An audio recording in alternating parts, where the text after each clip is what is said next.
안녕하십니까, 알림이 황희두입니다. 영상 시작에 앞서 구독, 좋아요, 알림 설정 미리 부탁드립니다. 현재 뉴스타즈 시민 대나무 숲을 설치했습니다. 저에게 개인적으로 남겨주시는 의견들이 참 많은데 최대한 빠짐없이 챙기기 위해 원스톱 시스템을 구축한 겁니다. 미래 세대를 위한 건강한 문화 생태계를 만들고자 온오프라인으로 노력 중인데요. 유튜브 영상을 보시다가 일베나 뉴라이트와 비슷한 주장을 해서 이상함을 느낀 채널이 있다면 양식에 맞춰 게시판에 제보 부탁드립니다. 이외로도 독립유공자, 참전용사 후손분들 관련해서 사연을 전달해 주시면 저희들이 직접 찾아뵐 예정이고요. 갑질 및 폭력, 알리고 싶은 국민청원, 이외로도 각종 피해 제보를 받고 있습니다. 협력 제안, 정책 제안, 연대 등 게시판에 의견 남겨주시길 바라고요. 매번 링크를 이렇게 남겨놓을 테니 많은 제보 부탁드립니다. 시작하기에 앞서 열등감에 가득 찬 한 사람의 몰락을 전해드리려고 합니다. 유시민 쫄딱 망하고 죗값 받는 세상 오길, 그러면서 김어준 총수까지 저격을 하는데요. 그게 새해 소망이라고 하죠. 하지만 많은 시민들의 반응을 보더라도 열등감에 찌들어 있는 것 같다, 얼굴로 평가하고 비난하는 거에는 저는 공감하진 않습니다. 누가 됐던 간에 얼굴로 지적하고 깎아내릴 생각은 없기 때문인데요. 저런 식으로 본인의 열등감을 다른 사람을 끌어내리는 방식에 대해선 따끔하게 지적을 하고 싶습니다. 어느 순간 언론에서 좀 주목 좀 해주니까 계속해서 본인의 열등감을 표출하는 게 정말 딱하다는 생각까지 들 정도인데요. 제가 왜 굳이 이 사람의 이야기를 다루냐? 요즘 일부 스피커들을 보면 본인의 열등감을 절제를 못하고 여기저기 표출하면서 많은 시민들을 피곤하게 만들고 있기 때문에 청년의 입장에서 보더라도 이건 정말 부끄러운 행동이다 라는 것을 다시 한번 지적하고 넘어가고 싶었습니다. 안 그래도 다들 답답하고 짜증나는 소식들로 연말을 굉장히 스트레스 받으면서 보내실 것 같아서 제가 힐링이 되는 중요한 소식을 하나 전해드리려고 하는데요.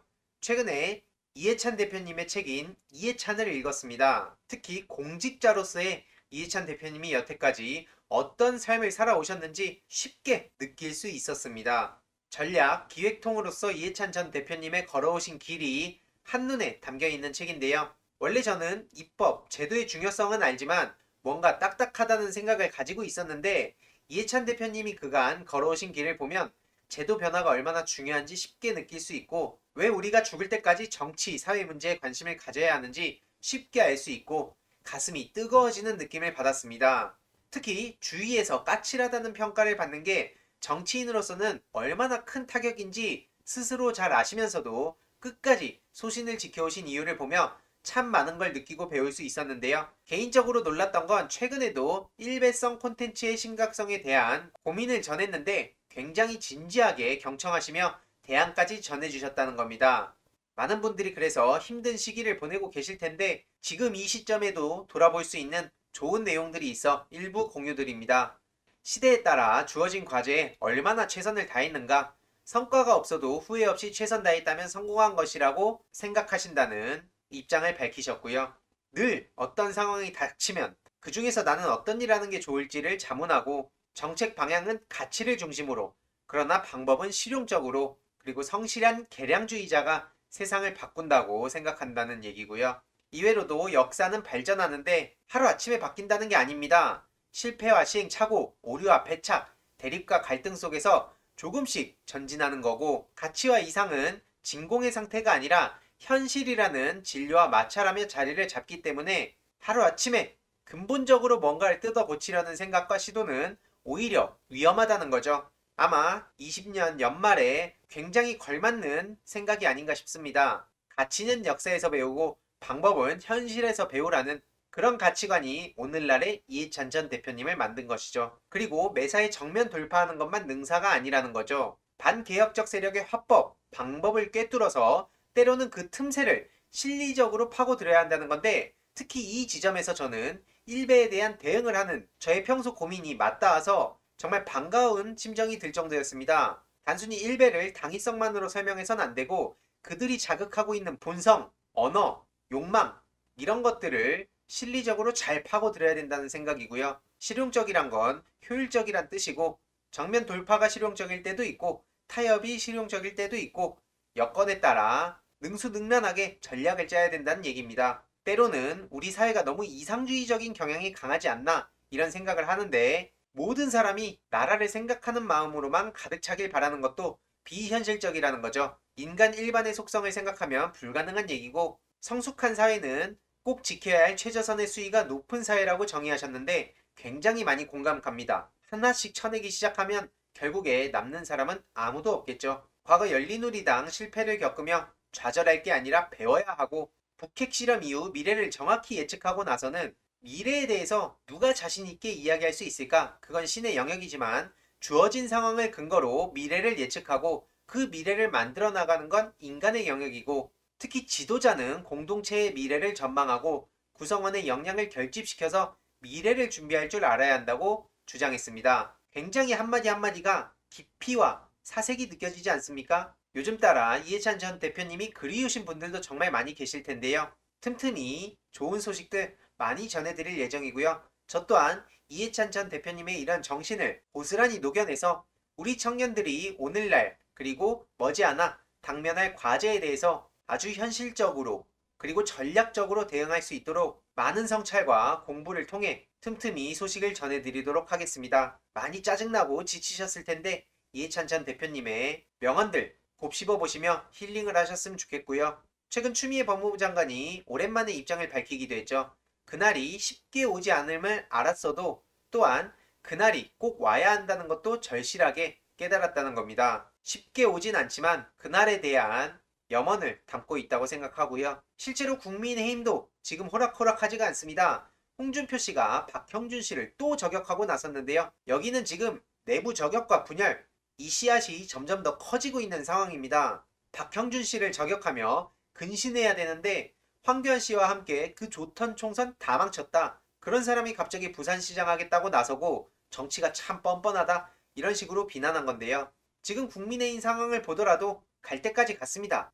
탁현민 비서관에 대해서 방송법 위반으로 검찰에 고발했다는 소식이 전해졌는데 도대체 왜 고발했나 보니까 지난 10일 문재인 대통령 탄소중립선언 생중계 관련해서 흑백 화면으로 처리하지 않았습니까? 이 KBS에서 흑백 화면 처리를 했는데 KBS 공영노조로부터 탁현민 비서관이 정한 방송 지침에 따라 이런 방송을 했기 때문에 방송법 타령을 하면서 근본적 취지를 무너뜨린 거라고 저렇게 주장을 했습니다. 그러면서 고발하겠다고 입장을 밝힌 건데요. 정작 네티즌들은 의아하다는 입장을 보이고 있습니다. 청와대 행사에 의전 담당자가 연출을 부탁한 게 어떻게 고발건이 되냐? 뭐가 문제가 되는지도 모르겠고 국민의힘이 저러는 거 보니 2040 중도를 포용할 생각이 없어 보인다. 이런 반응들이 이어지고 있죠. 이에 탁현민 비서관은 영상 송출 후 전달받은 격려로 소회를 대신하기도 했습니다. 굳이 논쟁을 주고받는 게 아니라 이렇게 깔끔하게 격려를 공개한 건데요. 주한 EU 대사, 주한 영국 대사, 에너지 절약을 위해 멋진 아이디어였다고 하죠.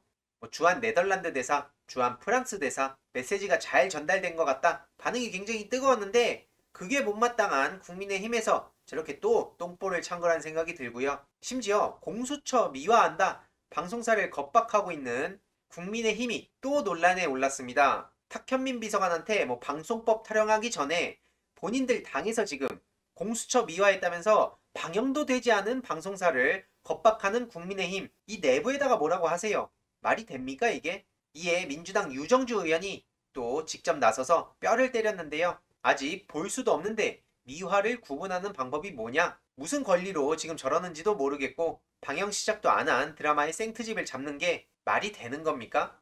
이런 터무니없는 문제 제기할 시간에 자극적 기사 제목으로 클릭팔이하는 수많은 유사 언론에 대한 대책부터 마련하라고 뼈를 때렸고요. 독재의 추억, 독재의 후예라는 비판까지 이어갔습니다. 그리고 오히려 괴벨스가 한 수 배워야 할 여론 선동이 모 야당 의원들과 언론, 각종 미디어를 통해 끊임없이 이뤄지고 있다고도 지적했죠. 이게 오늘날 국민의힘의 현실입니다. 실제로 당 지지율은 1위인데 국민 시선은 외부로 갈 길 먼 국민의힘 이런 보도도 나왔죠. 지금 잠시 일시적으로 국민의힘이 지지율이 잘 나올 수는 있습니다. 하지만 이게 본질은 아닌 것이죠. 실제로 본인 당 대선 주자나 서울시장 주자도 제대로 못 내고 있는 게 현실이고요. 김종인 씨가 나름 승부수라면서 전직 대통령 구속에 대한 사과를 하기도 했지만 오히려 내부 분란만 더 커진 상황이고요. 진정성 또한 잡지도 못했습니다. 이도저도 안 된 것이죠.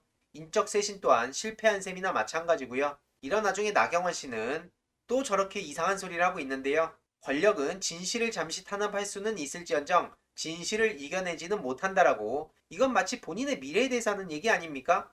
진실 못 이기죠, 나경원 씨가. 대다수 국민의 마음속에 살아있는 양심을 믿는다고 하는데 그건 저 또한 마찬가지입니다. 나경원 씨가 가끔 맞는 말을 해요. 하지만 말만 맞는 말이라는 게 문제인 거죠. 언행 일치가 하나도 안 되지 않습니까? 또 안철수 씨가 뭐 달라졌다 이런 식으로 2012년부터 보도가 나오더니 2020년 최근에도 안철수가 달라졌다 이런 얘기가 나오고 있죠. 패친분을 통해 커뮤니티 여기저기에 또 이 짤이 돌아다니고 있는데 언제까지 달라집니까, 안철수 씨는? 제가 좋은 아이디어 하나 드리자면 그냥 열심히 달리기를 하신다면 그 자체로 저는 박수를 쳐드릴 수 있습니다. 정치권에서는 떠난다면 그나마 이탈하는 지지자들이라도 막을 수 있지 않을까 싶습니다. 나경원이든 안철수 씨든 서울시장 택도 없는 소리죠. 이번 내용도 유익했다면 구독, 좋아요, 알림 설정, 멤버십 가입 정말 큰 힘이 된다는 점 말씀드리고 싶습니다. 이번 내용도 주위에 널리 공유 부탁드립니다.